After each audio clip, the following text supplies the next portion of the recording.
All right, we're getting ready to get started on a repair right down here on this steeper 10-12 pitch that's a good solid 2.5 stories up.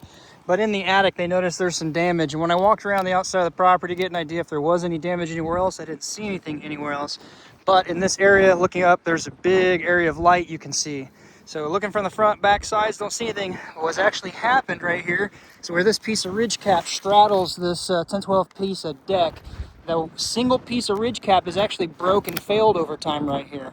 So the light is just shining right through. That's what they're seeing. It's a relatively simple fix, but I guess point being is what I want to say. Even though you don't see damage from the outside, looking up in your attic, you can see things that you may not see. It's not visible. It's not like anything is missing. It's not blown off, wind damage. Just simply failed over time and broke free. It's coming up, a little flat plateau over the top where the ridge is cut open, wraps back down.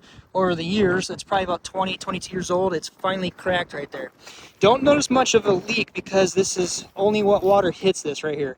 You get 1 inch of rain, you got 1 inch of rain hitting this. So literally 1 to 2 square inches of rain is all that's going to run in on a 1 inch rain of soaking rain.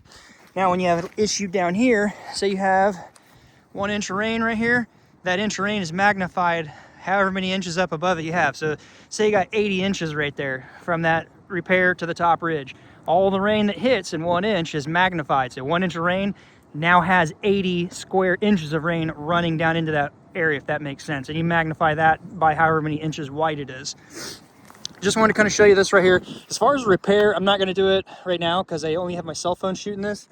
I will do a GoPro video of that, so stay tuned to the channel. But right here, what we're going to do, I'll just talk you through it. I'm going to flat bar these 16s out right here, take a piece of shingle cap cut into ridge because I was not expecting this, and shove a piece of shingle cap under there. You won't even see it much. It's going to lap this one and one under this and drive that back down and seal it all off. That'll stop the issue here, seal that up so bugs, bees, wasps, things don't get in there, weather doesn't get in, things like that. This roof is on its last leg. They are expecting it. We're going to figure repair. If you look down here, you can see the amount of granule loss and also the shingle starting to heat up and slide out right down there. No different than the video I just shot in my shop. See that right there, those two shingles.